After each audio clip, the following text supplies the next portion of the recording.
to the Renaissance Center. I'm Susan Stockwell, and I am here this evening at the Renaissance Center on behalf of the Joliet Junior College Culinary Arts Program.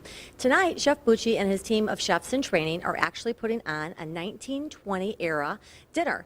The dinner includes a 6-course meal paired with wines. So I'm very excited that students have been back in the kitchen all day preparing for this fabulous meal. Michael McGrill is in charge of the Culinary Arts Program. I'm very excited that he is going to be here. He actually researched the wines with Chef Bucci, and they did a little tasting with the foods. So they paired the wines with the food, and it's going to be absolutely extraordinary. Also this evening, we have a reservation of 100 people, so we have a full house because we can't fit more than that in the dining room, so we're very excited.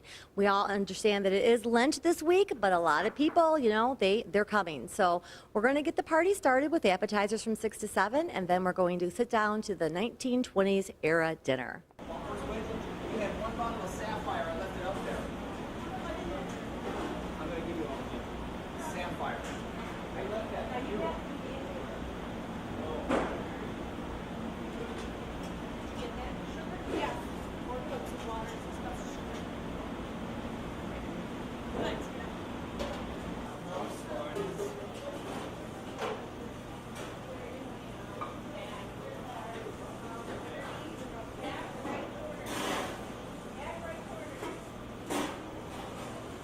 I am here with Stephanie Wright, and she is a second-year culinary? Yes. And what were you, when you graduate, what are you planning to do, Steph? I am planning to come and work here with you. Okay. I'll take her, too. Really, what are you looking to do? I'm looking to do culinary, special events, and hospitality management. Wonderful. Tell me some of the appetizers that you made for the 1920s dinner. We have some casino clams casino. We have some mozzarella, basil, a little tomato pesto, and we did a play on a Philly cheesesteak and a play on a Italian beef sandwich. Oh my gosh, that is so wonderful. We did a play on a peanut butter and jelly also. Are you serious? Yes, it is awesome. It's very, very good. So how long did it take you guys to prepare for this dinner? 2 days. 2 days. Yeah. Okay. Okay. Well, why don't you tell me a little bit about what that little... This is the mozzarella with the basil, and it has a balsamic vinaigrette over the top, reduction. And then the clams casino. It's just the 1920s. We kind of went with what was popular and vegetarian. So we wanted to do something fresh along with the meat that we had that we're serving. Wonderful. Well, it's going to be starting soon, so good luck and congratulations. You guys did an excellent job. Thank you. I am here with Timothy Barron, and Timothy is a second-year culinary? Yes, ma'am. Second-year culinary. And what are you putting together, Timothy? What this is, it's for tonight's appetizer. It's a kind of twist on a shrimp cocktail. So we're putting a new age, like a new twist on it, presenting an old dish and maybe, I don't know, new spin, new twist. Oh, it looks very good. And how long did it take you to prepare all this? A little while. Okay. It looks very nice, Timothy. What would you like to do when you graduate school? What I'd like to do when I graduate, I think I'd like to try out my schooling in maybe like casinos or hotels, but eventually I'd like to teach someday. Because I think that the only way that a student's going to get a good education is from a good teacher. You're exactly right, and you have the best teacher here. I agree with that. Yes. Well, Timothy, good luck tonight. Thank you very much. Amy. Amy's working on one of the projects for today. Amy works for me part-time at the Renaissance Center as she's going through her education for culinary. Amy, tell me a little bit about what you're working on right now. Right now, I'm just slicing up some red grapes for the salad that we're making tonight. So it's going to have bib lettuce with a Joliet and a yogurt Dijon dressing. No. Yeah. And there'll be a tuile with it as well. It's a pretty decorated salad, so. Oh, it sounds wonderful. Amy also is wait staff and bartending, so by the time she graduates, she's going to have the whole back of the house, front of the house experience done. So I'm very proud of Amy. She's brought a lot to the table for the Renaissance Center. Amy, tell me what you want to do when you graduate. I would like to be in a kitchen. I mean, I guess that's everyone's goal, is to eventually have their own restaurant or something of that nature. So I want to definitely stay in fine dining, hot foods. So Wonderful. Well, good luck, Amy. thank you very much. Here with chef instructor Bucci. What's going on? Tell me a little bit about this dinner, chef. Well, it's a 1920s dinner, and you know, it's just something a little bit different than we've done in the past. We've done a lot of like Italian, French, and Right. and this is just, to me, it's a little bit fun. I think it's food that people understand, like when they were growing up, Right. but we're putting, you know, a lot of different spins on it. So trying to have some fun in here. Yeah, I'm excited. And we have a full house tonight. So out of the 6 courses, can you just let the public know about the courses that you're doing? The first course, we're doing basically a play on a deviled egg, but it's not even a devil. It's not going to look like a deviled egg, but it's going to have all the flavors of a deviled egg. The next course is a shrimp cocktail, but it's not a shrimp cocktail, and it's actually a warm dish. The cocktail sauce part is basically, it's going to look kind of like a, you know, your aunt's Jell-O mold, where it has a tomato, horseradish, and tomato layer, so it looks kind of like a Jell-O mold, but that's like your flavors of cocktail sauce. So then we go into a celery soup, but a kind of a play on you think about Campbell's celery soup, but we're going to do some fun things with that. And then we go into a twist on a Waldorf salad that has grapes and walnuts, and with a honey yogurt dressing. And then we're doing a play on a chicken a la king, so the classic like baked kind of a casserole, but it's just flavors of the a la king. And then something that's very simple, and there's really no play on it. It's just kind of a classic oxtail bolognese, something that's very Italian for me. So. Oh, wow. And what is dessert?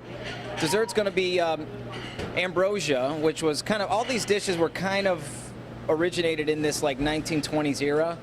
So the ambrosia salad with pineapple and marshmallow, and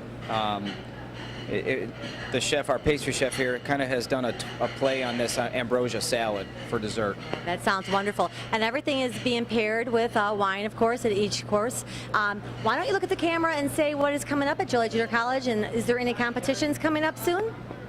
Our students are competing in a state competition in March 3rd. They're going to be competing for the state, and then if they win state, which I have a good feeling they will, they're going to go to Detroit to compete for the Central Regional Conference. That is wonderful. Now, I understand that, is it still called the Spring Gala coming up soon? Yeah, the Spring Gala is April 20th, and you know, again, we have a great menu coming up, featuring shrimp and flounder on the appetizer, and then rack of lamb on the entree. So we have some really, you know, I think it's going to be a really good Spring Gala this year. 815-729-9020 and dial a 0 and ask for Dory Miller, and she'll be able to give you your tickets to purchase. Well, thank you so much, Chef. Thank you. I'm here with Katie, and Katie is one of the wait staff that work at the Renaissance Center. Katie's been with me a little under a year, and she is in high school still. She has brought a lot of ideas and adventure to the Renaissance Center. She's definitely full of pip. Katie, why don't you look at the camera and what are you looking to do when you get out of high school? I actually want to do JJC for a couple years and then do my general eds through there, and then I want to transfer to Notre Dame. What degree are you looking to get? Criminal justice. I want to be a criminal profiler for the FBI. Is that not? Oh, but I tell you, she's full of energy. Well, Katie, you do a great job here, and thank you for everything that you do for us. Thank you. I am here with a longtime customer dedicated to every event at the Renaissance Center. Beautiful Mrs. Chorizo. Tell me a little bit about why you came this evening. Well, we like to come and help out all the local restaurants and not just go out of town. Yeah, they come every Friday night almost, and we love when they come. She gives me all kinds of decorating techniques that I need to do, and I take her up on it, and she's really corrected the dining room in a big way. So on the menu this evening, what was the biggest thing that popped out at you? Shrimp. They make wonderful shrimp here. Yeah. They're so good. They're so, I don't know what they do, but it's great. Now, will you be going to the Spring Gala? Yes. Okay. That's coming up soon. That's going to be good. Right. Well, thank you very much, Ms. Chorizo, and you have a good day. Well, thank you. I know we will. Marilyn Olson. Marilyn and I go way back. She is a freelance writer for the Herald News, and she's done lots of stories on the Renaissance Center, and I'm very honored to have her here this evening. She is our guest of honor. Marilyn, tell me a little bit about, your connection with Joliet Junior College. I have been a supporter of JJC for a long, long time. Going back to the classic 100 dinners when you guys only had 100 people because you only had 100 plates. So it goes back a long, long time. But whenever you have a function, I'm always delighted to come and to support the college. And these students are just awesome. I mean, everything they do is fantastic, and they're great kids, all of them. Well, the 6-course meal tonight is going to be very good. I'm really excited to have you here. It is. I'm hoping, I don't know how many times ago, do you remember when they did the white chocolate in the cauliflower in those spoons? Yes. I followed that person around like a little puppy dog. Every time they came out with it, I was like, and it was such a strange combination, but it was awesome. Yeah, it was very good. The rule is I try everything and I don't care what it is. So, yeah, it was very good. Well, Marilyn, thank you very much, and we're going to get ready for dinner. Cool. I'm looking forward to it. Well, I'm here with Susan, and Susan is here for dinner this evening, but for a very special reason. Her son, Vince, is in the culinary program. Susan, is Vince in his second year or his first year? Second year. Okay, so he's going to be graduating in May. Well, he's got a couple of hospitality classes to take, I guess, in August. Okay. I really always tell everyone that's in culinary and or hospitality that it would be a value to them, just so you know, Susie, is that if they went and they took both credits. So if they get their culinary degree, it's only like about 8 more classes that he would take to get his hospitality. So he really needs to look into that, because to have that dual, credit would be awesome. So tell me a little bit about what you've heard about the dinner this evening. We pulled it up online before we came, and of course talked with Vince, and it looks great. We've been to other, what is the fall? The wine pairing. The wine, and it was great. Okay. So we brought my mom and my sisters from Chicago came in to have dinner too. Well, I thought that was your sister, not your mom. Well, Susan, we have a really good time this evening, and let me know how it comes out for you. I have all boys, so I looked at Vince's face, and I could just tell that little smile that you're here. Yes, thank you. Enjoy. Thank you. Interview the best for the last. I'm here with Laura and Sandra, and they are both second-year culinary arts students. The things that I watch these students do here from the time they were freshmen until now is just amazing, unbelievable. They come in very shy, and once they leave us at JJC in the Renaissance Center, trust me, they're a barrel. So Laura, tell me a little bit about what you're doing in culinary school. Right now I'm actually just finishing up, so my favorite class right now is showpieces. Ooh. Yes, I'm making a bunch of stuff out of pulled sugar, and the very first time I ever did it, I actually made this beautiful piece of 2 flowers with like a branch coming up. I didn't think I could do it, but it was beautiful. Are you in competition then? No. Not yet? I'm friends with them all, so I kind of like help them out with like measuring their stuff out and everything, but no, I never was. So when you graduate, what do you want to do? Right now, I'm hoping just to find a job anywhere, but I eventually want to end up on a cruise ship.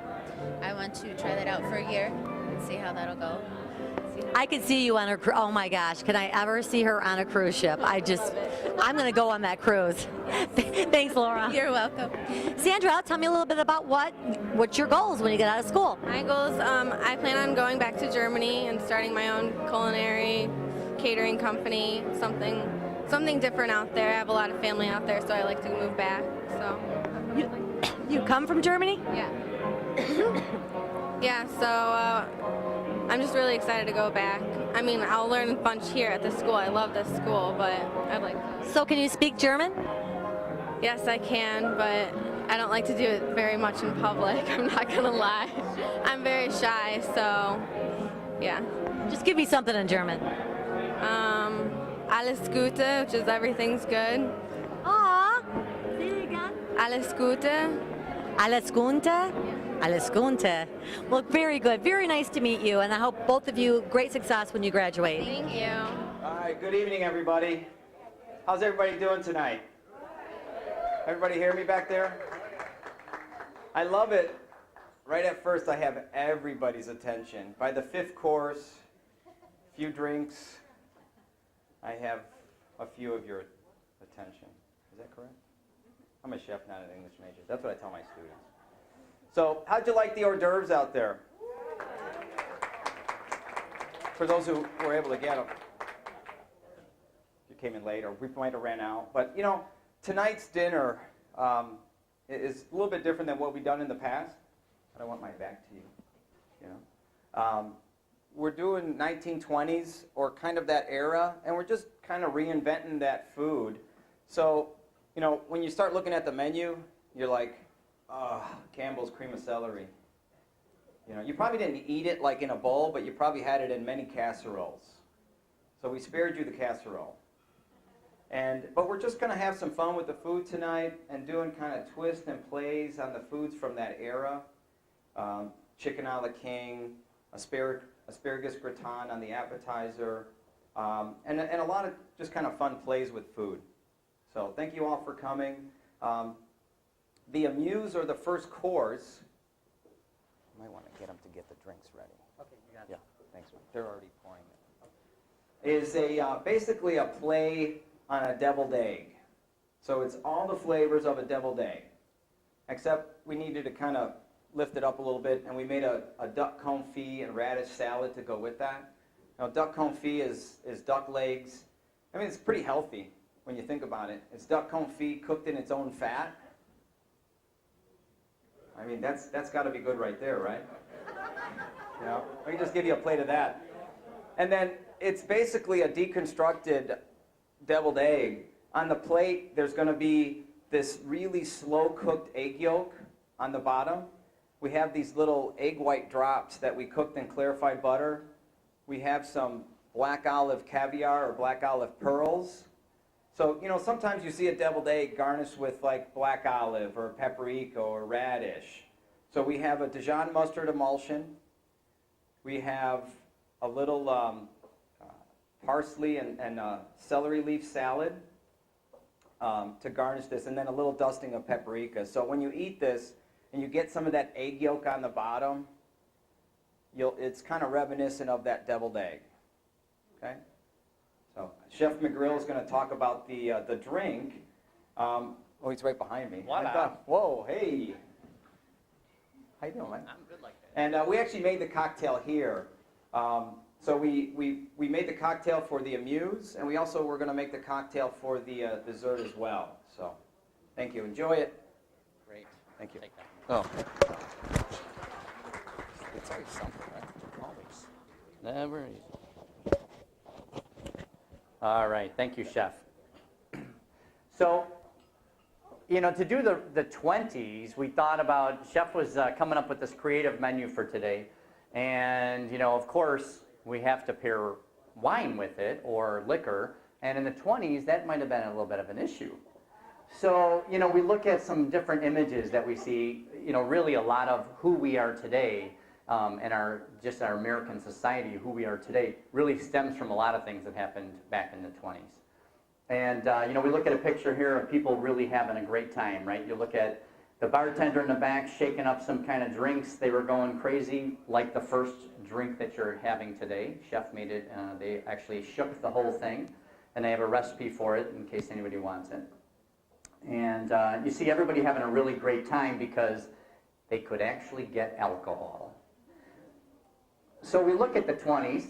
A lot of things came out of the 20s. Who's that? Yeah, Babe Ruth, right? Really, the 20s and Babe Ruth really did so much for American baseball. You know, that I think is what really pulled in little kids and dad and mom to go to the games, and the kids seeing this giant slugger up there that can just pound those balls out of the stadium. And it really made people, I think, get attached to this, the all-American hero, not the big bodybuilder type or fitness guy, but just a regular-looking guy, a little bit overweight, who could hit the ball way out of the park. How about that? Who's that? Yeah, Charlie Chaplin. He looks like he actually had his alcohol before Prohibition, I think. But, you know, again, Charlie Chaplin, he really set the stage to people watching television, watching these old movies, and seeing, the whole vaudeville type of acting going on where people got into comedians, maybe the modern day of these comedy type shows that are on TV now started really with him doing his performances.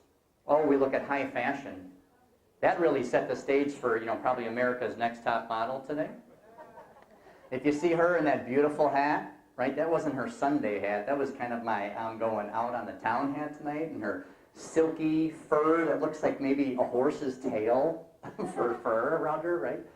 Pretty sharp looking. Fashion started back in the 20s, I think, really took off. Oh, then we have, that was I-80 construction, starting back in the 20s, so the beginning of road construction, and the car trying to get down the ruts told you were actually going straight, and so they tried to stay within the rut rather than in the mushy mud around it. Oh, this here was the beginning of iTunes back then. You can see she's probably trying to download her first music there on the radio to listen to the iTunes music that was very popular back in the day.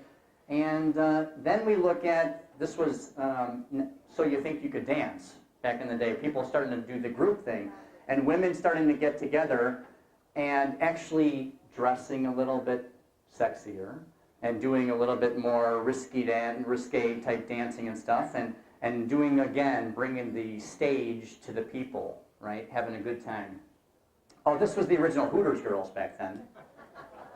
They didn't have the whole outfit where everybody matched up. They actually had the shorts and the tops, and they started their own outfits back in the day until they went to everybody wearing the same thing. This was the Victoria's Secret calendar back in the day, and it also started censorship, really. So you can see, I thought this was kind of neat because here's the ladies at the beach and the inspector at the beach to make sure that the suit wasn't too high above the knee. He's actually got his ruler out measuring it. Amazing, huh? They'd have to have a ruler going the other direction today, I think, to see if it's wide enough. And then we get back to before the Prohibition really started. We look at people going out, mom, dad, maybe their 15-year-old kids at the bar, all drinking bottles of beer. And we look at everybody, back before, this is before everything changed, and all of a sudden, no alcohol allowed. We look at people having a good time. There wasn't really the drinking age limit of the 18-year-olds and the 21-year-olds of today. It was just kind of more like the European style where alcohol is part of a meal or a part of social times. And so you see everybody out having fun. But that changed. So we had Prohibition, and I really like this. The Drunkard's Progress was the name of this poster that was done back then. And we look at it and we have the stage of this guy with the red tie going up, or the blue sport coat. Number one step, a glass of alcohol with friends. That's how it all starts. A glass to keep the cold out, number two. Number three was a glass too much, where he's a little bit, it looks like he's had a little bit too much fun. Number four, drunk and riotous, right? He's getting in a fight with somebody. Five, the summit attained, jolly companions, a confirmed drunkard. So he's up here, he's had a good old time, smoking a cigar, drinking, that's it. Downhill path from that point on. We look at number six. Right away he goes to poverty and disease. Number seven, forsaken by his friends. Number eight, desperation. He's got a knife to someone's throat. And number nine, death by his own hand. If you drink, you will wind up killing yourself. You'll get sick, diseased, everyone will hate you, and you'll wind up dead. Right? This was the big poster of the time with Prohibition, trying to get people to swear off this stuff. So we look at images like this where people are actually, they have, either they had stills or they had barrels where they're fermenting wine, or they have barrels where they're, with beer in it. And you can see the police behind this unlucky guy taking the hose and draining everything right down the drain. Here, barrels of beer out in the street, they make them remove the sewer lid to pour them down the sewers. Right? Think about, back in the day, think of like even the hard liquor going down the sewers, and you think of the flammable, the risk of some kind of a fire of sewer gas or anything, right? But I mean, here's the inspector watching them while they have to dump it right down the open sewer well. We heard your cry for help here, and we knew to do a wine dinner tonight, there'd be no way we can really honor the 1920s and Prohibition. We knew that you wouldn't want that. And I think we saw some of you out in front, actually, with the "We Want Beer" signs. That was part of the Prohibition. They finally picketed. Unions were, right around the turn of the century in the early, 1900, 1910 to 1920, all the unions really became active, and they started thinking, let's get together. And we'll, just like a union, we're going to picket and trying to change this Prohibition thing. So that brought us to today. And chefs made a beautiful menu to pair with some great cocktails and wine. And your first one tonight is the Foghorn cocktail recipe. So this is a real drink from back in the 1920s. The juice of half a lime, 1.5 ounces of gin, ginger ale to taste, and what we did was we muddled some sugar and lime juice together in a glass, and we didn't put an amount there because some people don't like it sweet, some do like it sweet. You figure out how much you want. Put them in a glass and smash them together to kind of let the sugar granules dissolve. Then add ice and gin to it, shake it up, and then put it in a glass, top it off with a little bit of ginger ale. And like Chef said, the neat thing about today, we didn't use bottled ginger ale. He actually made, homemade, from fresh ginger, his own ginger ale. Soda water, candied ginger that he boiled sugar, in some sugar, he boiled some ginger, in some soda water, made his own ginger ale, right? Pretty neat. So you should be able to taste that real fresh ginger in the drink. And I put on there for the directions, top with the ginger ale, fill a flask, hide it in your garter, and then sip cautiously, because you can see her, under her dress, she's got the little flask stuck in her garter there. So enjoy your first course. Behind this is, I grew up in a house, I actually grew up in a Sicilian household, but, uh-oh. I don't know what they're saying. I mean, that's not far from it, But, you always had somebody bring over, like, the Jell-O mold that had, like, the Jell-O and then the whipped cream part of the layer and then the other different color. So when you look at this horseradish and tomato panna cotta, it kind of has that kind of idea behind it. So look at it, it kind of looks like that kind of Jell-O, like Aunt Martha's. Anybody named Martha? The seventh, yeah, I love that. But you know what though, they were actually pretty good. Some of those, they're crazy, but they were good. And then we have a little asparagus gratinée, and then we have just a little herb wine sauce to go with the shrimp. So basically flavors of a shrimp cocktail. Okay? Thank you. Actually, we're going to go out of America, since Chef was talking about his Sicilian heritage. We're actually, that's right, we're going to go to Italy now, because America, obviously, we had a lot of immigrants from all over the globe. Obviously, we still do. But back in the 1920s, we had a lot of people that were coming here to find a new place to live, a new opportunity to work and to support a family. So we're going to go to the Alto Adige area in Italy. And our first wine is the Barone Fime. It's a 2010 Pinot Grigio. And this one, actually, if we look at the map of Italy here, we can see up at the top, we can see the Alto Adige area, which is up in the top. It's actually one of the few wine regions of Italy that's not surrounded by water. So that's kind of a real neat thing in itself, because when we look at wine and grapes, grapes really thrive under stress. They really like to not have a lot of water. That's why Illinois and the Midwest, we make a lot of wine here. We have almost over 30 wineries in Illinois. But since they're not on the big world market stage, because they're not produced in the same style and in the same quality as maybe some other countries or even other states produce it, because we have flat plains. Really great for growing tomatoes, not so good for growing wine, because wine needs rocky, hilly, they need to really struggle to get moisture and water and get a drink. And they need some hot sun maybe, and then cool nights. Temperature, unless you're talking about winter here and it's 60 today and it was snowing this morning and then it's thawed by an hour later.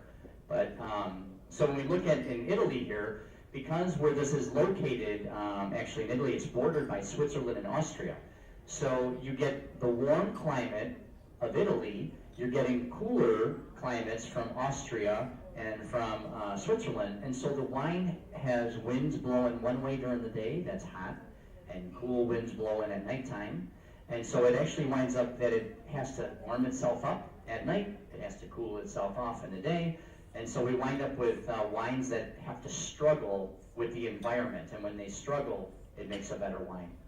So these wines here, when we look at the different temperatures because of this wind that's blowing, it makes the wine itself almost like us too, that if we look at, say, the animals, deer, or that are outside all year long in our forest reserves around here, they get a thicker coat, and the same thing will happen with the wine. At nighttime, it wants to insulate itself, in the daytime, it wants to shed its weight. And so the grape winds up struggling where it develops character and body and structure. So on the sunny hillside exposures, because again, we get into some, you know, when we look at Austria and Switzerland, a lot of rough terrain and rocky mountainous areas. So as we get towards that area, we're going to have one side of a mountain that might be cooler and even snowy, and one side that's going to be warmer towards the Italian side. And so you're going to have grapes then that'll be in different climates and different zones, right? The vines there are 25 to 30-year-old vines, and so that tells you that they have some body and some age and some character, that they built up a good structure. So they're not new and kind of trying to find themselves, and they're not too old where they're tired yet. What they do when they actually take these grapes is they take them and they divide, they take all their different vineyard then for the Pinot Grigio, and they take all the grapes, harvest them, and then they actually will put them in different vats in different areas, and they let them all actually mature differently at different temperatures, you know, from a little bit warm, not so warm, a little bit chilly, pretty chilly, right? They let them go in different temperatures and in different ages, and so that each one of these will develop slightly different. And then at the end, they take them and blend them together to get the wine that they like. Rather than putting them all in the same thing, having them age the same way, it's kind of this neutral wine that just, the way it turns out, it turns out. They can actually tailor it and structure it to what they want it to taste like by having these wines develop on their own. And the ones that then, maybe a wine developed more mellow, less acidic, they might use some of it, and then the rest of it they might put into another label or a cheaper one. And maybe ones that came out really nice, they use some of it, but then they put that in a higher label wine, right? So they can really control it. When we look at it, the results with it, we're going to have really balanced sweetness, really balanced acidity, and really balanced fruit. So we're going to smell it and smell some good fruit right off the bat. We're going to taste it and taste that it definitely has acidic qualities to it, so it's going to cleanse your palate. And yet it still has a little bit of residual sugar, so we think of it as a little bit sweet and sour type of wine. The flavors, ripe apples, citrus, and lychee nuts. So we look at ripe apples, definitely more the green Granny Smith type apple, probably green pears in there too. Those real clean tasting fruits, not anything that's really syrupy or sweet. And then of course it's going to be a really great citrus overtones in it. So when you smell it and taste it, you'll get that clean citrus and very light taste to it. So do you like that one? Yeah. It's nice, isn't it? That's a great food wine. And with this shrimp dish, it really will make the tarragon that Chef has in there. This wine, because of the acid, higher level of acidic quality in it than say a Chardonnay would have, it's going to make the tarragon really pronounced. So when you taste it, the herb flavor that's in your shrimp dish is going to really become herbal, right? So it kind of, to me, it makes the food stand out. But the acid, when you go to drink it, if you had a Chardonnay with it or a Sauvignon Blanc, the wine would be lost. You taste the food and you taste herbal and quality and character, and then you go back to your wine and there'll be not much flavor left. This, because of the acid, will make the wine fight back and say, don't forget me. And then when you go back to it, the acid will liven up your palate and make your mouth salivate again. And so you'll keep fighting back and forth. Good wine, wow, great food, back and forth. So anyway, enjoy your wine and food course. We'll talk to you in a minute. You're starting to wake up a little bit. A couple more drinks in you. We'll get you dancing on the tables. You dancing on the tables. It'll be like the end of Prohibition, Chef, in here. That's right. That's right. We have to celebrate after that, right? So do you guys like that? The little kind of quote Jello mold, the horseradish, just kind of fun, something different, something, you know, it's kind of something that we can kind of play around with and have some fun in the kitchen. So the next course, the next course is a really nice, smooth, velvety cream of celery soup. No frills. It took about 18 cans of Campbell's. And then we actually used milk instead of water because, this is a fine establishment here, right? So we have this really nice cream of celery, very simple. In the middle is what we're calling like a celery mosaic. So we took some of the soup, we bind it a little bit, and then we folded in some celery that we cooked in our thermal circulator or under vacuum or sous vide. So it has some wonderful color, and that's going to be in the center. And on top of that is going to be a little rice cracker, which we made from pureed jasmine rice. So I guess, I think of like cream of celery. I serve cream of celery and rice, and so that's kind of where that rice cracker comes into play. So just something simple, but should really taste good. Thank you. I think so. All right, Chef, thank you. That sounds great. All right, so to go with the celery soup, how about on that last one? Did you notice when I was talking about how the Pinot Grigio would pull out some of the tarragon and that like herbal characteristic? It really made it taste good, huh? It made the flavors that were in the dishes, I think, really more dominant, and then made the wine really pair nicely with it. So for the next one, we're actually going to New Zealand. And this one we're going to Marlborough, and Marlborough is the largest wine growing region in all of New Zealand. And when we look at it, we look at, here's Auckland and New Zealand, and we look at the Marlborough region is up here at the northern coast. So it's really surrounded by, in a way, because of this inlet here, it's surrounded by three sides of coast. So because of that, we have, a lot of breeze, a lot of wind that really kind of just does a job on this terrain.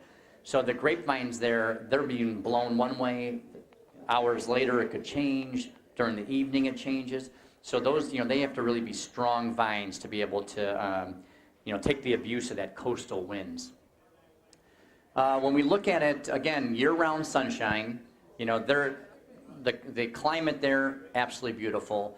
Opposite of our climate, but they have great sunshine that just really on the three tiers of that coast, they'll get great sunshine from all sides then. So when we look at their temperatures there, the temperature is going to be different than us, right? It's going to be kind of the opposite of what our climate's going to be for temperature-wise. And when we look at the grapes that are used in this is going to be 100% Chardonnay grape. Now, the big difference to think of is when we look at California Chardonnay, because that's probably the most familiar that we are with Chardonnay grapes, California Chardonnay is a warm climate. And so when grapes are grown in a warm climate, it's almost when you think of a sun-dried tomato or a raisin. Hot temperature concentrates the sugars, makes a sun-dried tomato really rich tasting compared to the acidic green tomatoes, say, right? A green tomato would be more of a cold climate type of a grape. Very clean, somewhat acidic, not very rich and sweet. So we look at fruits from warm climate, mangoes, pineapples, papayas. They're real sticky, real sweet, and real rich and lush. And then we look at fruits that still can be from warm climates, but that are a cold type of fruit, like an orange, lemons, lime, citrus. They're very clean and high acidic and not sticky and tacky, right?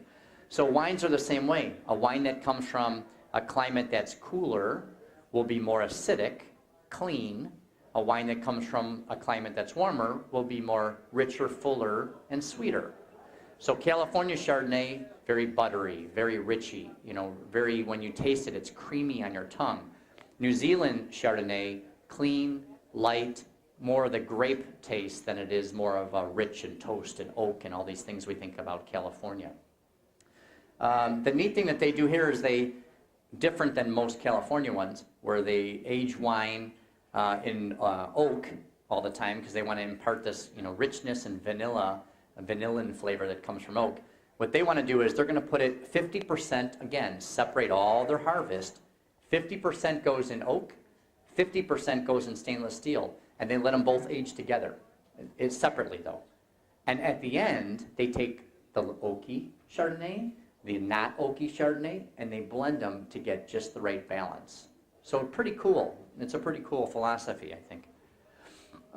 The other thing they do that's really neat is when all the yeast and the grape skins, they kind of float to the top and make this thick raft of what we call lees, which is a yeasty kind of a raft on the top. And what they do is they actually stir it. A lot of places don't want to break this up. They want to leave it sit on the top. What they do is they stir it back in. And when they do that, they keep kind of destroying the strength of it. And what it does is make a very mellow and blended and smooth wine instead. Kind of different than when we think of, you know, we taste wine and we want to taste something. Oh, it tastes like, this one tastes like, you know, lemon, or it tastes like figs, or it tastes, they don't want that. They want it to be kind of mellow and smooth. So we look at the aromas that are in it: ripe citrus, ripe stone fruits like apricots and peaches, and then just balanced by a little bit of subtle oak at the end. So your flavors are going to be white peaches, zesty, kind of real clean tasting citrus fruits, refreshing green apples in there, and then you'll get that little bit of creaminess that we get from using oak barrels. We'll get that butteriness of a Chardonnay lightly, and that'll give us kind of a lemon meringue, that creamy lemon kind of a taste to it. So very smooth, really clean tasting wine, one that finishes real nice. The neat thing is we're going to follow this one up with a California Chardonnay for your next course. So you're going to see from clean and light and kind of more grape and green fruit, like the green apples and citrus flavor of a Chardonnay, and a whole different part of the globe, California, we're going to go to a little more rich, a little more butter, a little more of butterscotch kind of flavor rather than clean citrusy type flavors. All right, so it should be a real nice, for this soup, this will make the herbal characteristics of the celery. It'll make that really taste fresh, and you'll really kind of get a feel of the garden, that the celery really came from your garden, because this acidic part of the Chardonnay will make that really stand out. So enjoy. Basically, the salad is a play on a Waldorf. If you know, in a Waldorf, you have grapes, apples, you have walnuts, and it's usually in some kind of a sweet kind of cream dressing. So the salad course, we have it's a Boston bib lettuce, this really nice, delicate lettuce with a honey yogurt dressing, and then we have a little grape gelée. So that's kind of where the grapes come in. A little fresh apple, and then we have a citrus walnut tuile, and then a little celery root Bavarian. So the celery, the apples, the walnuts, all on one plate, and then we also garnished it with a little bit of pickled raisins.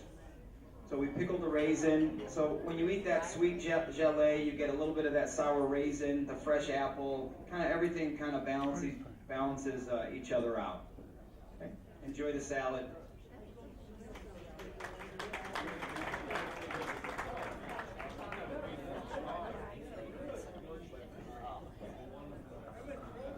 All right, Chef, that sounds incredible.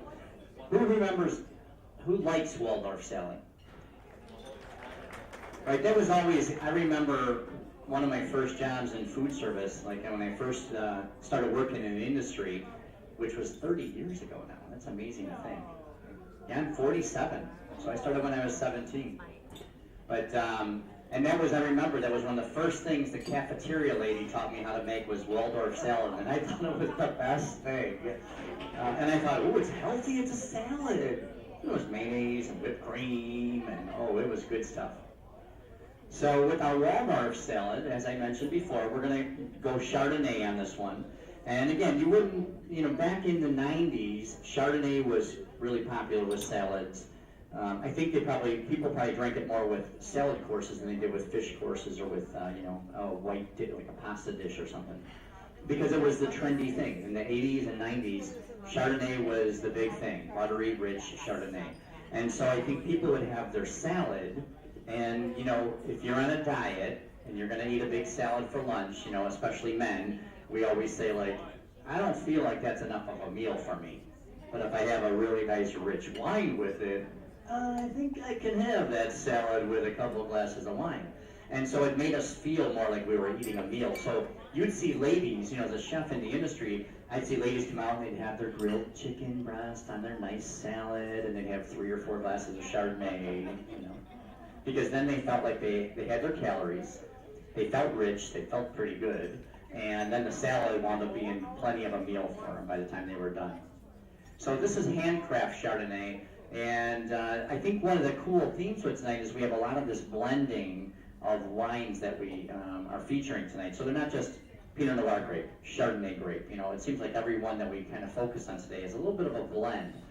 So today we're having one, it's from California, and I have California vineyards because it's not from Napa, it's not from Sonoma. They have grapes all over the place, and they don't say it, but I'm sure they probably buy grapes from other companies that, you know, grow grapes and other people that grow grapes. But they take all these different grapes, and they actually will blend to make this Chardonnay.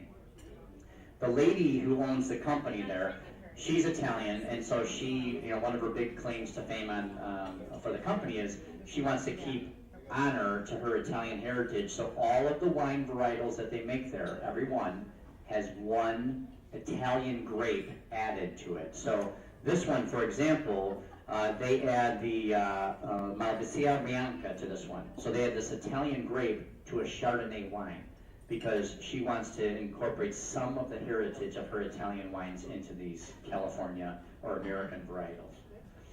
So the juice from this one, 25% of it is aged in oak, 75% in stainless steel. So again, very contrary to American Chardonnay that's usually oaky wine and real rich and buttery. This one, 25% is aged in the oak, so you get lighter, a little bit lighter Chardonnay, less rich and buttery, and definitely less oak on it. The oak in wine makes a creamy, buttery richness and adds texture to the wine. The stainless steel, like we have for Sauvignon Blancs, keeps them very crisp and light and acidic. So you're going to have a little bit of rich and a little bit of acidic and clean, which makes a pretty neat balanced wine then. The grape varietals, 86% Chardonnay, 7% Viognier, 5% Chenin Blanc, and 2% of our Italian Bianca grape. So together, we have a wine that's actually kind of on a line of like a Meritage or a Bordeaux type wine where it's a blend of 4 or 5 different grapes going into one bottle. Just prior to the bottling of it, they'll take these wines and they'll blend the different ones from the oak and the stainless in order to try and get the perfect combination for this wine. The aromas, floral and honey. I think when you smell this one and you taste it, honey is going to be, to me, not sweet, but the smell of honey, the taste of honey without the sugar is a real dominant flavor in this one. Lemon zest, green apple is another big one, and a tiny bit of toasted oak to it. Because it's a little bit of creaminess from the oak, I think you pick up a little bit of like buttered toast. You get that little toastiness, a little bit of the creaminess of a Chardonnay. So you get buttered toast, honey, and then that kind of the green apple. The flavors, bright citrus, fresh peaches, honey, pear, and creamy marshmallow. And the marshmallow comes from that sugar burn on the inside the barrel where you burn vanillin is the natural component in oak, and when you burn it, you're going to get that toasted marshmallow kind of flavor. Rich and juicy, medium bodied, good balance, good acidity. A very nice wine. When you first taste it, it's going to taste light compared to that last one that we just had because the last one had acid. This one doesn't have as much acid. But with your course, it should be a beautiful pairing of very mellow flavors to blend together well. So enjoy your salad course, your Waldorf, and your Chardonnay. Next course is our kind of take on a chicken a la king. Yeah. So chicken a la king, I'm sure a lot of you have had. You know, it's like a big heap, a spoonful on a bed of rice or noodles. And you know, just to keep it traditional, that's what we're giving you. No, I'm kidding. So we really just took the flavors of chicken a la king, mushrooms and peppers. You know, when I've made it, I've done like a sherry wine sauce or a sherry cream sauce. Basically, so what we did was we made a roasted chicken terrine with a roasted red pepper sausage made with chicken. And then we made a kind of a nice rich like roasted chicken sherry wine sauce. We finished it with some cream. And then we're serving it on a cremini mushroom puree and sautéed glazed wild mushrooms. So kind of our take on just a classic chicken a la king. Sometimes there's nothing wrong with the classics, though, but just not tonight. Not tonight.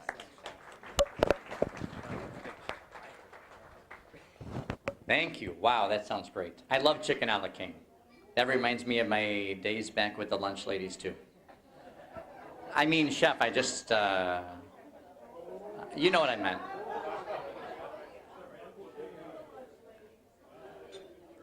He is my favorite lunch lady, Chef Bucci, just so you know. All right, our next wine tonight, Handcraft, again, same, different, the same company, a different varietal from this is their 2010 Pinot Noir. Again, California vineyards, right? Comes from all over the place. And in her Italian characteristics, again, she wants to have an Italian grape varietal mixed in with the Pinot Noir grape.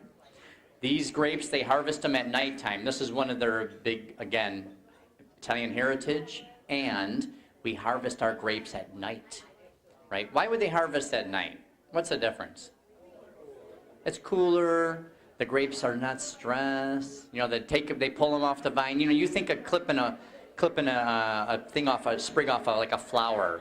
You got to get it in water right away when it's out in the sun, right? If you clip them at night, they definitely do not wilt nearly as quick if you put them in a vase or you bring them in the house. So that sunshine, when they get taken away from the sun, taken away from the heat, taken away from the vine or whatever it is, they definitely go through like a stress period. So they harvest at night to keep these grapes in their integrity and to not have them go through that stress. So the juice stays in the grape rather than kind of trying to get back through the vine.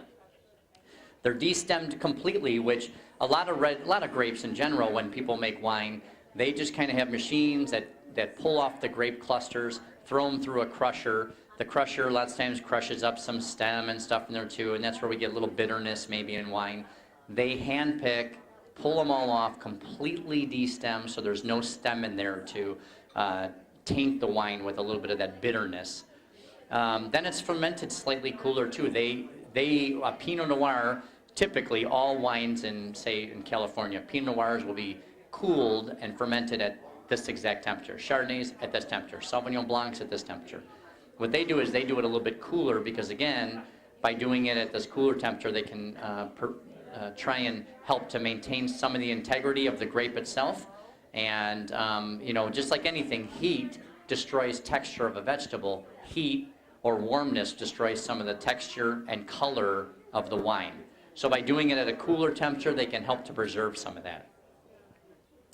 This one, again, in the blend style of our wines tonight, 76% Pinot Noir, 9% Tempranillo from Spain, 6% Petit Verdot, 6% Sangiovese, and 3% Petit Syrah. The Sangiovese is our Italian grape. Sangiovese is a very spicy wine that also is a rich wine, so it adds texture and body and spice to a very, very light, the lightest of our red American grapes, right?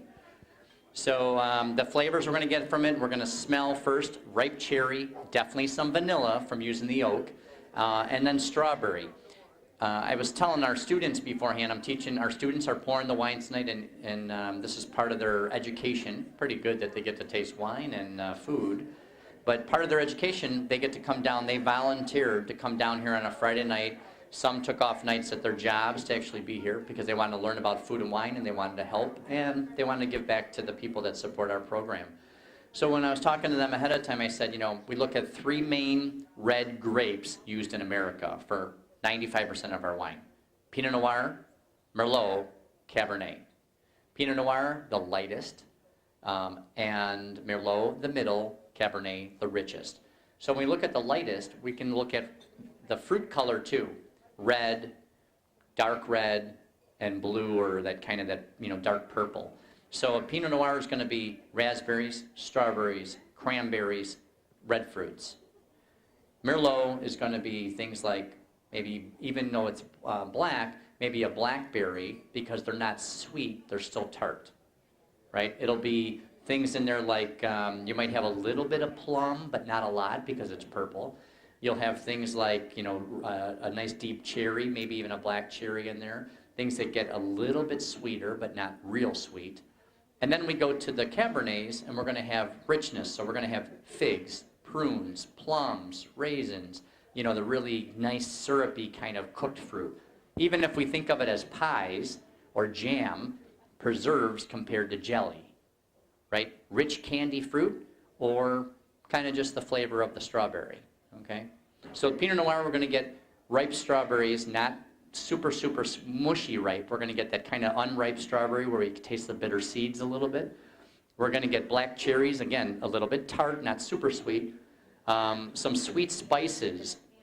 You know, we talk about spices, and when we teach our students about cooking, we have sweet spices and savory spices, right? There's no sugar, but a sweet spice would be cinnamon or nutmegs or clove or allspice, things that we naturally would put into dishes that might have sugar.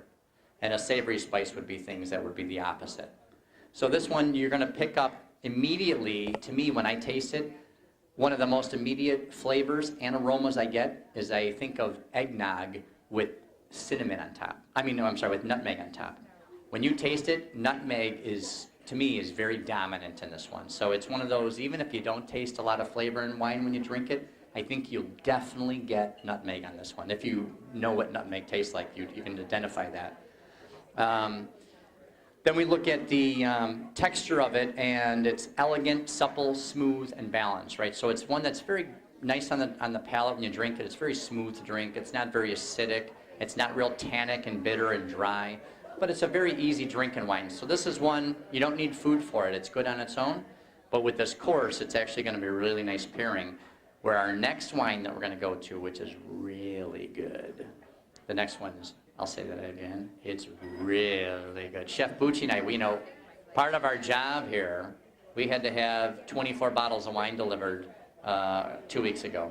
And we sat in the kitchen opening up 24 bottles for a couple hours.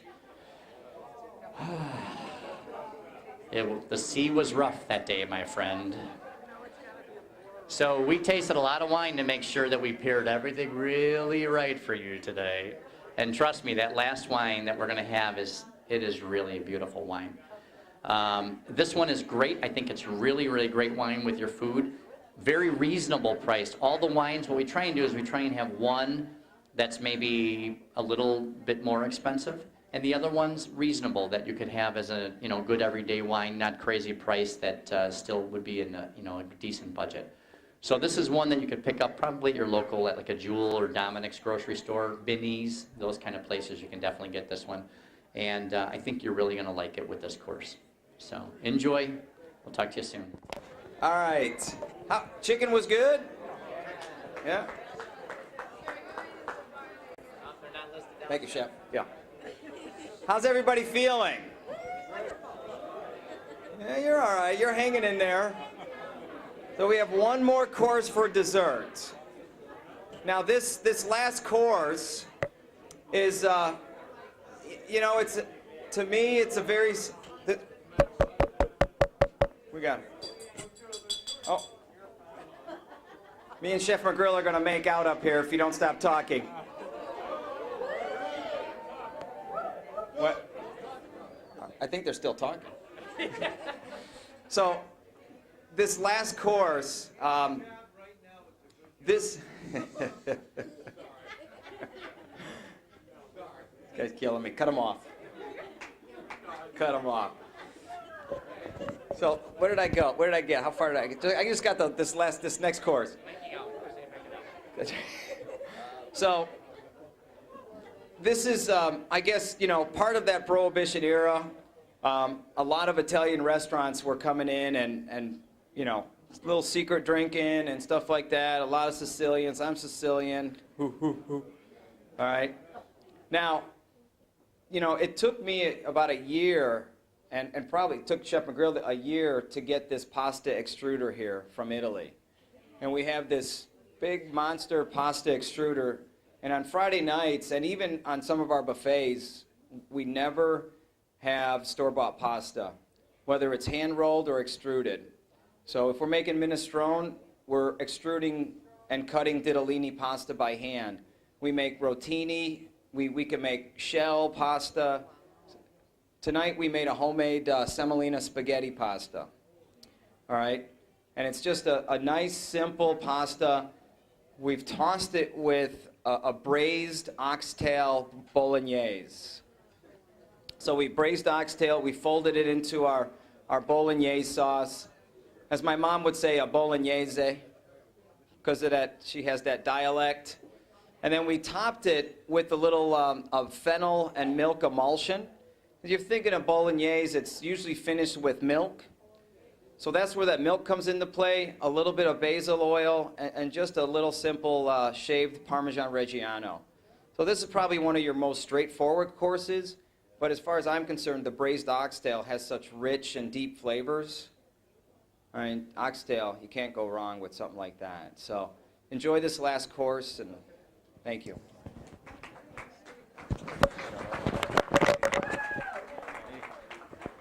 Wow. That sounds good, Chef. Really, really good. I saw people that were leaning back, as he was talking about the course. So excellent stuff. This one, this is the wine I was telling you about. This is a great wine. Now the name, people might not think of this one as a high-end wine. This is Beringer. And people think, well, Beringer, they know it as the White Zinfandel, right? That's when I had my restaurant before teaching, it was $3 a bottle we paid for it, and now it's, I don't know, $7.99 probably or something.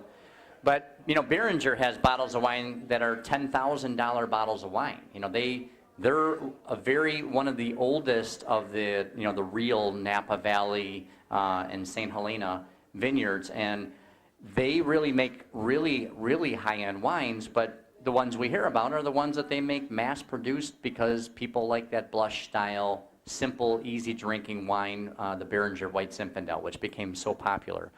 And then they make, because of that, and because millions of people were buying this Beringer White Zinfandel, they said, well, we'll make inexpensive Chardonnay, Merlot, and Cabernet, and Pinot Noir, and people will buy that too then. If they think, well, I'm going to try red wine, I'll buy the $5 bottle of red wine because I like their $5 bottle of pink. And so they made that stuff. And so maybe that's not wine that we would have with tonight's dinner, obviously. But this is their Beringer Knights Valley.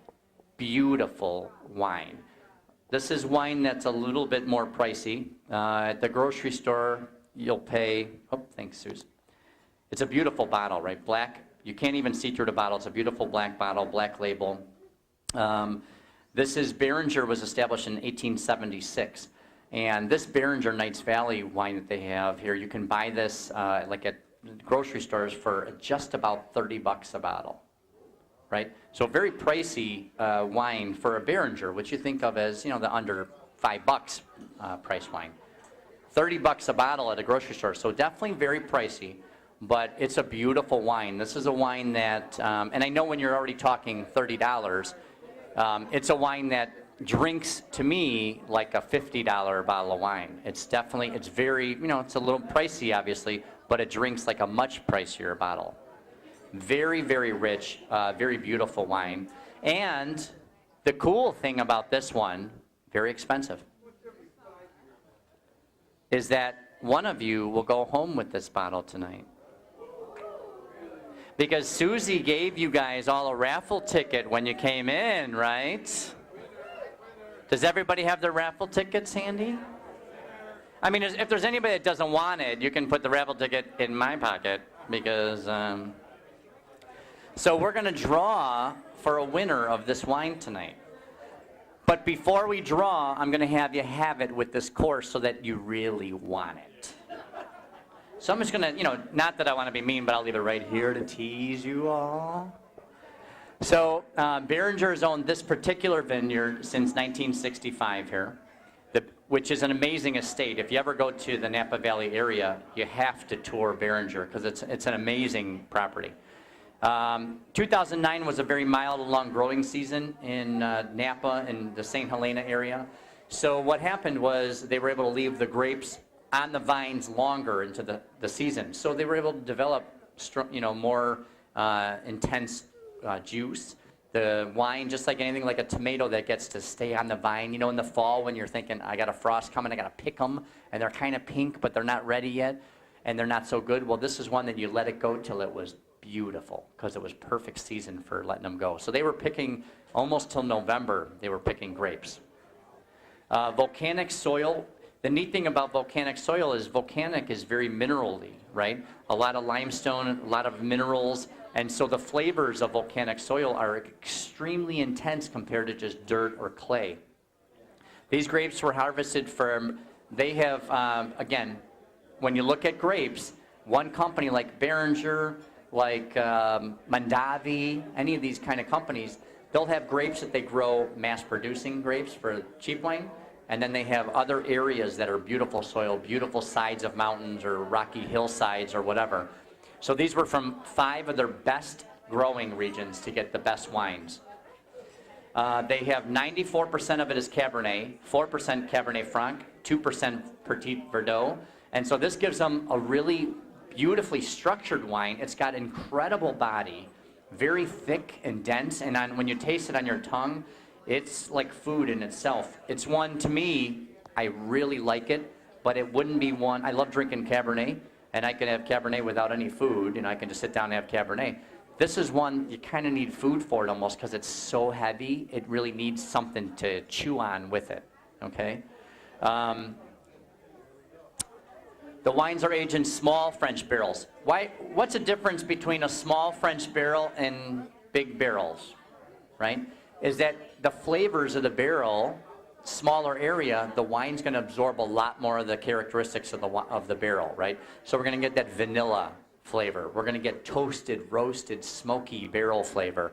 A lot of that woodiness that we taste, like the oakiness taste in a Cabernet. Big flavors, strong flavors. Aromas in it of clove, allspice, lavender, and cocoa. Bitter cocoa, which is, not milk chocolate sweet, but that bitterness of cocoa. And you're also going to get like a tobacco kind of flavor, like cigar leaves, wet cigar leaves. Flavors of ripe plum, bright black cherry, blackberry, sweet tobacco, and red peppers. The tannins in it, that bitterness, are pretty, they're medium. They're not mellow, but they're pretty intense without being overly intense. It has a little bit of a mineral taste because of the volcanic soil. A really beautiful body and a great finish. It goes in rich and fat and wonderful, and it finishes where you taste it like, wow, I can still taste how good that is. And the neatest thing that I was telling you before, for a Behringer wine, this one got 91 points from the Wine Spectator, that's high end for the Wine Spectator to give a 91 point, right? And what they said in the Wine Spectator is that this wine should be selling for $75 a bottle because it tastes so good. So, and I agree, it drinks like a $50 to $75 bottle of wine. So, anyway, enjoy this beautiful course. I can smell that bolognese sauce. It smells so good. And with this wine, I think you're going to love it. So enjoy, and we'll see you soon. Your pasta course.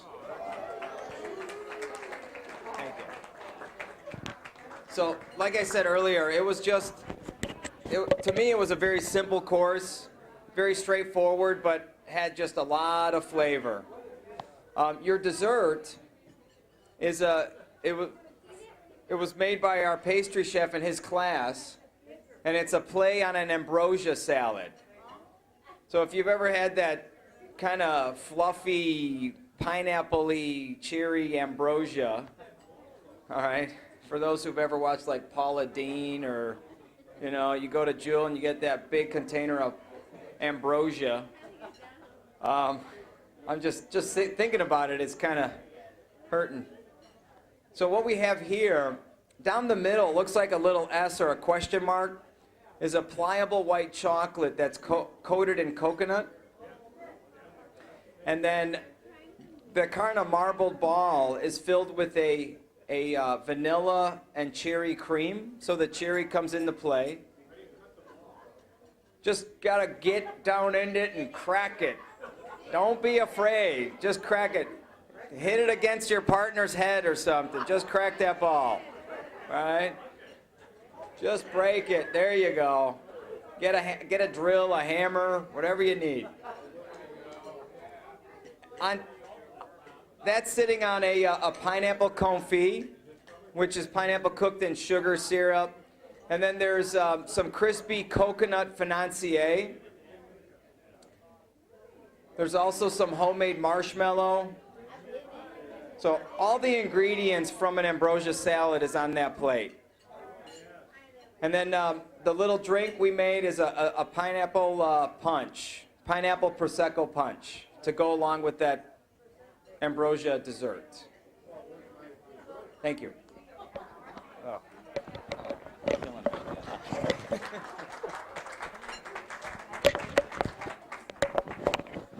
Oh my gosh, does that sound good. And just hearing all of you cracking it, I feel like we're having hard-boiled eggs at breakfast right now. My Uncle John cracking the shell, trying to take out his hard-boiled egg. So this is the Prosecco, like Chef said, Prosecco and pineapple punch. And our last wine that we're talking about is the Mineto Prosecco. This is 100% Prosecco grape. This actually comes from up here. If you look at kind of the armpit of the boot, this is Venice area. And right at the very top, we have the Prosecco area. And when we look at Prosecco, Prosecco is such a beautiful, beautiful, crisp and clean tasting, sparkling wine. And you know, people always will say, well, what's the difference between Prosecco and Champagne? And Champagne is, by law, has to come from Champagne, France. So when we, at New Year's Eve, when we go out and buy Champagne, typically we're buying American sparkling wine, but it's made in the Champagne style. So it's the same bottle and the same process and the same yeast fermentation inside of it. But it's Champagne, France is Champagne. America, sparkling wine. Italy, Prosecco, which is the Champagne-styled sparkling wine from Italy. So this is grown near Venice. It's the oldest known Italian grape. Of all the grape varietals of all Italian wine, Prosecco is the very first one that's written back in, you know, all of like biblical writings and stuff. It all talks about the Prosecco grape and the wine made from the Prosecco grape. Everything that we read from back in the very earliest of Italian writings is all related to the Prosecco grape, which is very interesting because you think of Italy, red wine, but it's not. Intense fruity, golden apple, very nice fresh and clean golden apple flavor to it. Definitely something like that lemony, crisp, and golden, even Granny Smith in there, but again, that clean, lean fruit flavor to this one. So, you know, we think about a sorbet to cleanse your palate, and we've just had wonderful food and rich, from lean food up through the balance of rich food to the end here, that last course with the pasta and that beautiful braised meat and that intensely rich sauce. You know, wonderful with that wine. How'd you like that with that Cabernet? Wasn't that incredible together? So when you look at those together, now what we want to do is, if we had a really rich, like a Sauterne wine or something afterward with dessert, you'd be so riched out it wouldn't be enjoyable. So now we go to clean Prosecco and the punch to give you something that's very refreshing and light, still good for that prohibition in us that we want to still have some booze with our dessert. And I think it's really enjoyable. So, who wants to win a bottle of wine tonight? Oh, yeah. And was I lying when I said it was pretty tasty, huh? Pretty good stuff. So, let's see. We'll shake up these raffle tickets here. How about, hey, Judy, my student Judy, would you come up here? I'll have you pick a ticket out here. And remember, we put 40 of mine in there, so pick one of mine. All right, Judy picked down a winner here. Number 3294397. Yeah, come on up here. Get your expensive, rich, wonderful bottle of wine that comes with. Let's open it up. I like that idea.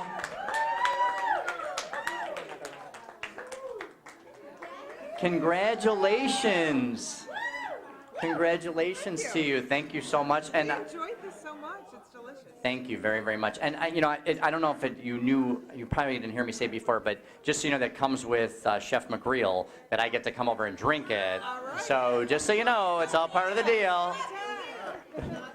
Oh yes, let's hear it for the lucky lady with their bottle of beautiful Cabernet. How many people are upset that they didn't actually get a bottle of Cabernet?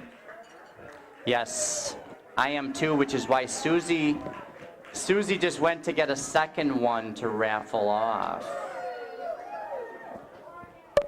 So when we look at this, we look at these wines tonight and we look at this food tonight. Oops. We talk about Prohibition, and here's another photo from back in the day. That copper is looking at this truck that he's unloaded all the whiskey bottles out of it. The truck has had better days. And the caption, when I got this photo, the caption said, "Police officer arresting somebody drunken on his own booze."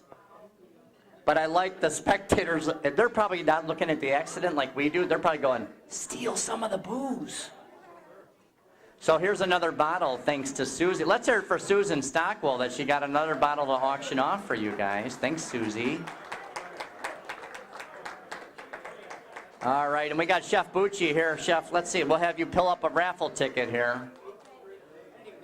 I know, neither did I, Chef. Chef's going to pull out the winner there. Dun, dun, dun, dun. You don't have your you don't have your reading glasses. It's going to be hard for you. The number 329-4401. Yeah, come on up front. Wow. I thought she was going to tackle us for that bottle, so there you go. Congratulations. Perfect. So, did everybody like tonight's meal?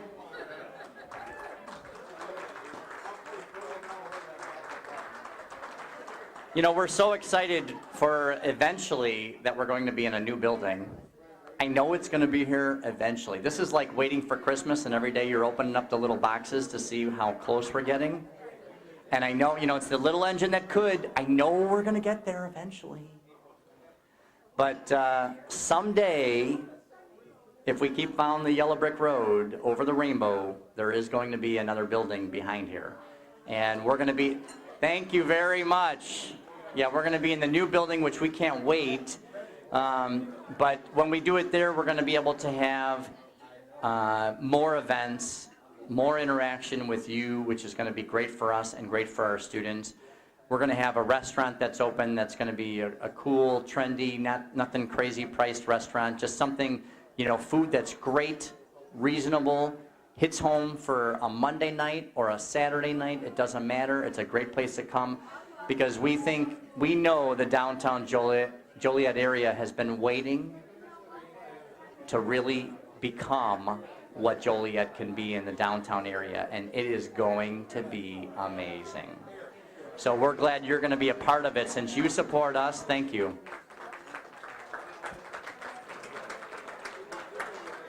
You know, with the help of you supporting our program, and people say to us all the time, how come there's not more restaurants in Joliet? With culinary arts, you guys right here, how come there's not more places to eat? And, you know, we're fortunate to have the Department Restaurant right down the block from us because we say all the time, it's not that by any means that they'd be a threat to us or we're a threat to them. You know, Bourbon Street isn't about one place to eat. You know, Taylor Street is not about one restaurant, right? A neighborhood, a community, a happening touristy spot is because there's great places to go, lots of things to do, and great activities to you know, get a community together. And that's what Joliet is going to become in the downtown area once we're down here. We're really excited for that. So how about seeing Chef Bucci and his culinarians in training in the back?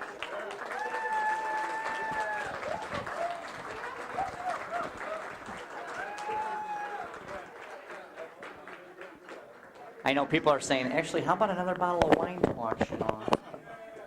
Here he is. Oh, you're going to get him, Chef? All right, he's going to go get his people in the back. Maybe when we see him come out, let's make sure we give him a... Chef, that was a lot of wine, I think, guys.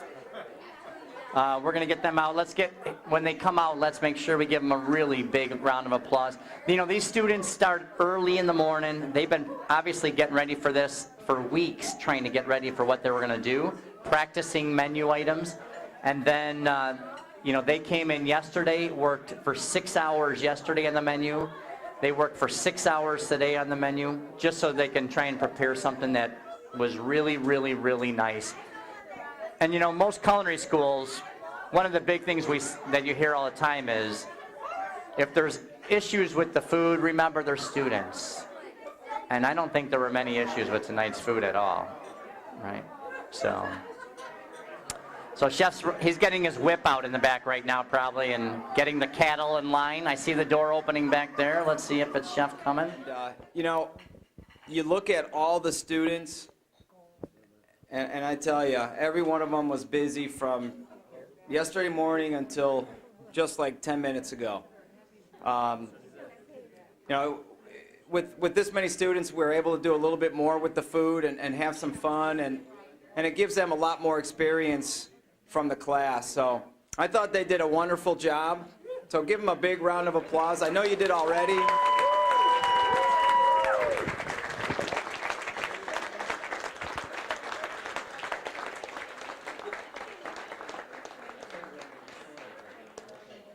So we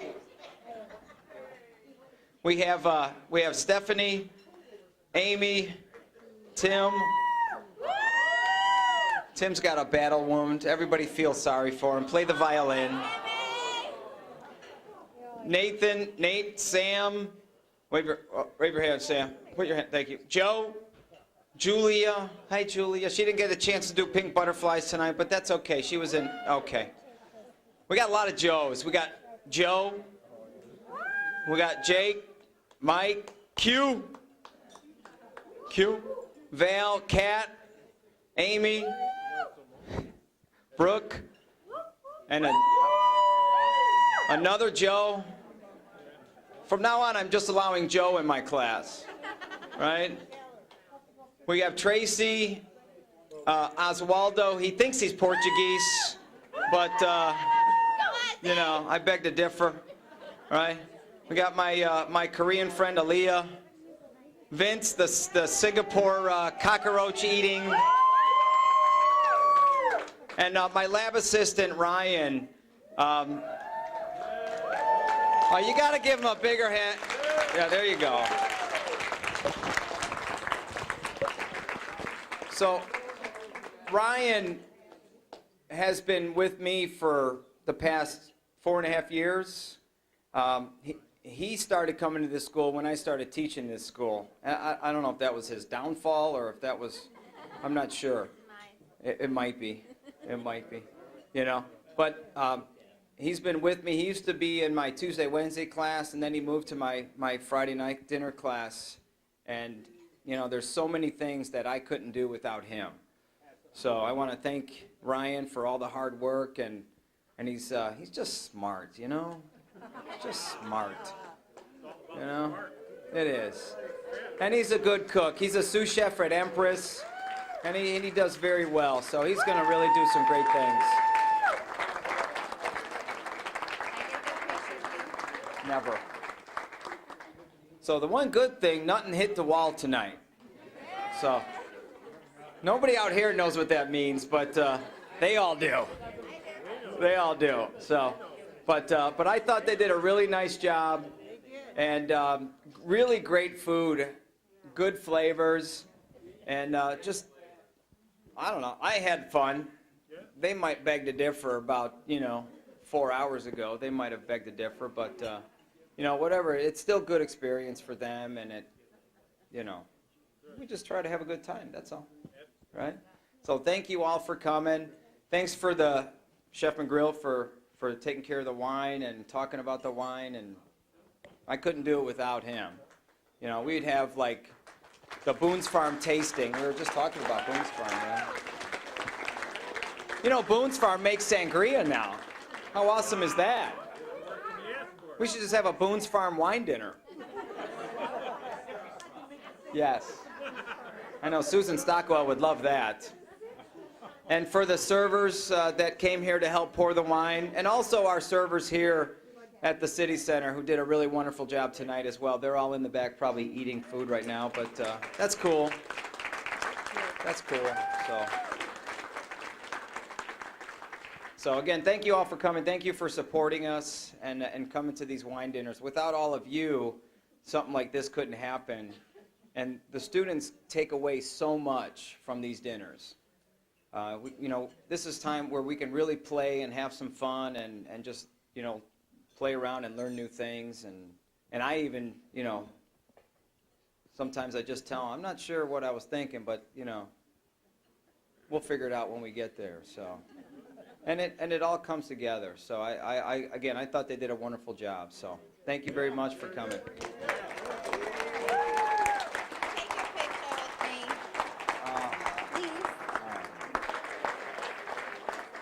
Thanks so much, Chef. Well, everybody, thanks again for coming tonight. I hope you had a great time. I know I did. The food was incredible. I thought the wines were wonderful, and I think the company is what makes the whole night a perfect evening. So thanks so much for everything, and again, thanks for supporting the Culinary Arts program here at JJC, and we hope to see you again soon. Drive safe going home tonight. Here I am at my favorite table, and I will tell you what, I am with my customers that have been here for over 15 years they've been coming, and that is Jill and Paul. They are very dedicated to this culinary art program, and without them and their support, I will only tell you that this place wouldn't be what it is, because they truly have supported me. Jill, what did you think of the dinner tonight? I loved it. It was fabulous. We love everybody. All the courses were fantastic. It was delicious. We're glad to be here. Aw, and Paul, what'd you think? I think they did a fantastic job. I think the food was great. The wine pairings were fantastic. The service was just beyond compare. They really did a great job. I don't know what else to say. They also share their anniversaries with us and their birthdays with us. I mean, they're just so dedicated to the Renaissance Center. And for that, that's the reason why I wanted to stop by tonight and say thank you very much for all your support. So thank you. Yeah, you're welcome. Yeah, we're coming up on 22, March 1st. 22 years? Yep, 22 years. God bless you, Paul. And you know what, Susie, it's in part to you, okay, in the Renaissance Center, our date night, every Friday night. So I hope other people come out too and enjoy it. They should. They're missing out if they don't. Right. Yep. Really right. Okay. Thanks, Jill. You're welcome. It's the end of the night. I'm here with Chef Michael McGrill. Michael, go ahead, take over and talk about the Friday night dinner. We had a great evening tonight. For those of you that could not be here tonight, you missed out on something incredible. This was a 1920s extravaganza. 1920s kind of traditional food, but done in a really modern way by Chef Bucci and his 216 culinary arts students. They took the typical thing you might find in 1920 and made it modern and crazy good. And we paired it with unbelievable wines from our wine distributor here at the Renaissance Center. Together, they were perfect pairings of wonderful food, incredible wine, and the flavors together were outstanding. Wonderful. Now, the one thing that was very intriguing to a lot of the people that were here this evening is that you talked about the different wines and the destinations and the grape variety and everything like that. Mm-hmm. So why don't you tell the public the next event that you're having at main campus? We're going to be having in April, the very beginning of April, we're going to have our spring gala. So this is kind of our once a year fine dining, white tablecloth dinner. We only do 188 people at it, so that might seem like a big number, but it's not. It fills up right away. And this is a beautiful 7-course meal, kind of similar to what we did here tonight, but it's a 7-course meal that's paired with incredible wines. And there's a reception on the bridge there's got to be about 6,000 hors d'oeuvres there for the 188 people. So the guests can come, they can have sparkling wine on the bridge with all these great hors d'oeuvres. Then they come down for this beautiful 7-course meal paired with fine wines. And all of our students serve it, cook it, plan the meal. They purchase everything through our vendors, so it's really their opportunity to be fine dining, high-end banquet chefs. So really kind of cool. Yeah. It sounds very cool. Well, now that we're at the end of the evening tonight, I want you to look at the camera, and Michael, and tell everyone where they can call and to sign up for that. And what other competitions are you getting into? I'd like to know. Great. Well, if they want to come to our spring gala, which they definitely should, they would call Dory Miller, our department secretary. It's 815-280-2255. So 280-2255, and that's Dory. And Dory will take care of all your ticket needs and mail them right out to you and take care of you on everything. And then our next thing that we're doing right now, our students are actually, they're practicing right now for our state competition, which is coming up this next Saturday. So I don't know if you know, Suze, a lot of people may not have heard this, but JJC, the #1 culinary school in the United States. This year in the summer, we won the top culinary school and the top culinary student in America. So both of the top titles in the USA. All these private schools, JJC is the place to come. Don't spend your money there when you come here for the best school. So we'll be competing now for the next year title. In 1 week, we'll have a state competition here, which we plan on winning. Right. Then we'll have in April our regional Central United States competition. That'll be in Detroit. And then after the Detroit competition will be our national competition for the title again. Hopefully we can roll it into a two-peat, and that'll be in July and in Orlando. Okay. All right. Well, everyone, we would like to say goodbye to you. Mike McGrill and I are a great team, and, we're here to bring downtown Joliet to a new millennium, because if it's fun, it's in Joliet, it's got to be downtown Joliet. Thank you, Mike. Thank you, Suze.